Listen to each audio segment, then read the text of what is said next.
Živijo tukaj retrolaver. Uje!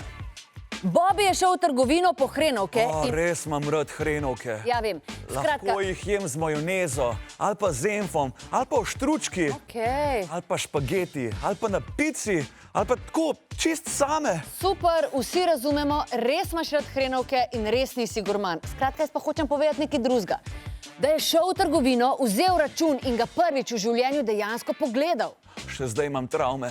Ugotovil je, da ko kupaš hrenovke, ne plačaš sam hrenovk, ampak tudi nek DDV. A štekate, ne plačaš sam hrenovk, ampak tudi nek DVD. Ja, po mojem, da štekajo, no.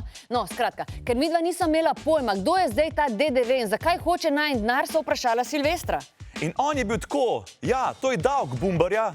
Ni rekel bumbarja, no, ampak za voljo potrebe mladinske oddaje, dajmo reči, da je rekel. In pol sva bila midva tako, in kva je to davek? In pol se je Silvester snel s ketne in so morala poslušati enourno predavanje o davkih. Misliva pa, da nama je zdaj približno jasen, kaj so davki. In tudi prepričana sva, da vam lahko to razloživa v 2 minutah. Mega špas! Davki so obstajali še preden so ljudje uporabljali denar. V starodavni Mezopotamiji si moral recimo plačati davek za pokop trupla v grob. Ja, davek je znašel 7 sodov piva, 420 hlebcev kruha, 2 vreči ječmena, 1 volnen plašč in 1 kozo. Kozo? Ja, kozo.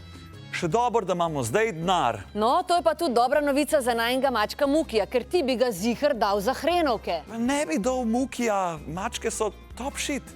No, top shit so bile tudi starodavnim Egipčanom, ki so poleg čaščenja mačk postavili tudi prvi organizirani davčni sistem. Njihovi vladni uradniki so po zaslugi izuma imenovanega Nilometer odkrili način, kako obdavčiti ljudi glede na to, kar so zaslužili, še preden so to sploh zaslužili. Nilometer so uporabili za izračun nivoja reke Nil med vsakoletno poplavo. Davki so bili manjši, če bi vodostaj prenizek, saj je to napovedovalo sušo. Visok vodostaj pa je napovedoval velik pridelek, kar je pomenilo višje davke.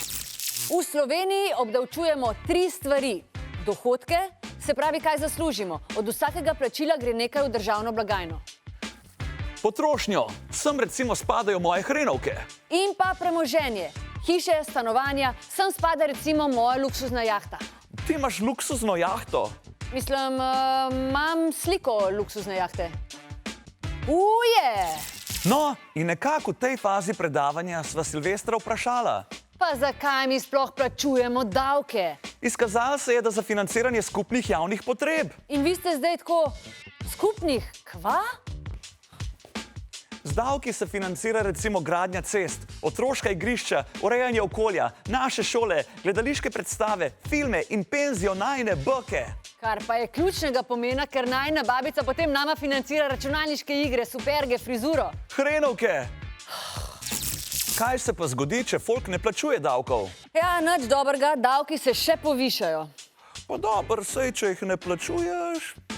Ja, kaj pa tisti, ki davke dejansko plačujejo, pol na njih pade večje breme in to ni fair, ne? Ma fair. Lej, takole bova rekla. Če se davki povišajo, se podražijo tudi hrenovke. Kva? To pa ni fair.